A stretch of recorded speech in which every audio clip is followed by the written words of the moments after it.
Alarobia lasa teo kosa nefa nisokatra tetsy amin'ny lapan'ny kolotsaina sy ny fanatanjahantena ny hetsika la grande braderie de Madagascar izay miopana betsaka amin'ny fankalazana ny fetin'ny reny.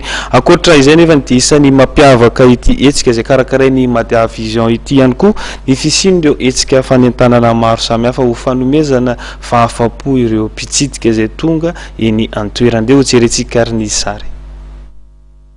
Anamarika ny farany herinandro mandritra ny andiana natokana ho an'ny fetin'ny reny amin'ilay hetsika la grande braderie de Madagascar etsy Mahamasina firoborobon'ireo mpitsidika.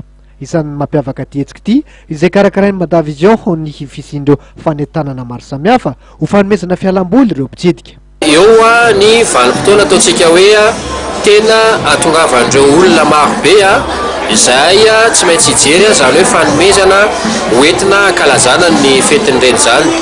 Anisan'ny ampiavaka an'ireo andro roa faran'ireo ihany koa ny fisian'ireo animation maro isan-karazany izay saika miopana amin'ny tanora moa izy ireo amin'ny ankapobeny amin'ny ireo fifananana maro isan-karazany eo ihany koa ny fifananana mandia izay misy moa ny loka maro izay atolotray mpikarakara ho an'ireo tanora ireo.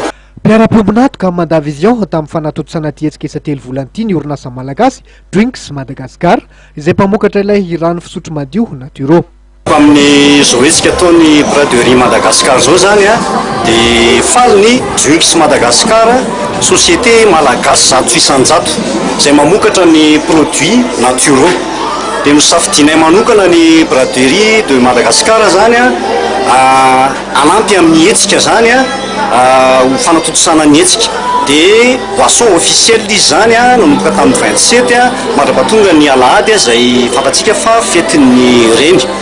Dia mahakasika ny naturo efa hitatsika any amin'ny mpivarotra maro isan-karazany izy ankehitriny na dia voaray volana ary zay zao no nanaovanay ny lancement. Dia anisan'ny fampahafantarana zany atao anatin'ny hetsika braderie de Madagascar ny produits naturaux sady ihany koa mba ao anatin'ny fandraisana anjara. Misandrahaka ny safidy ho an'ireo mpitsidika ao amin'ny la grande braderie de Madagascar. Ny farany herinandro tokoa no ahitanareo entana amidy amin'ny vidiny tena mora sy ny opération de stockage.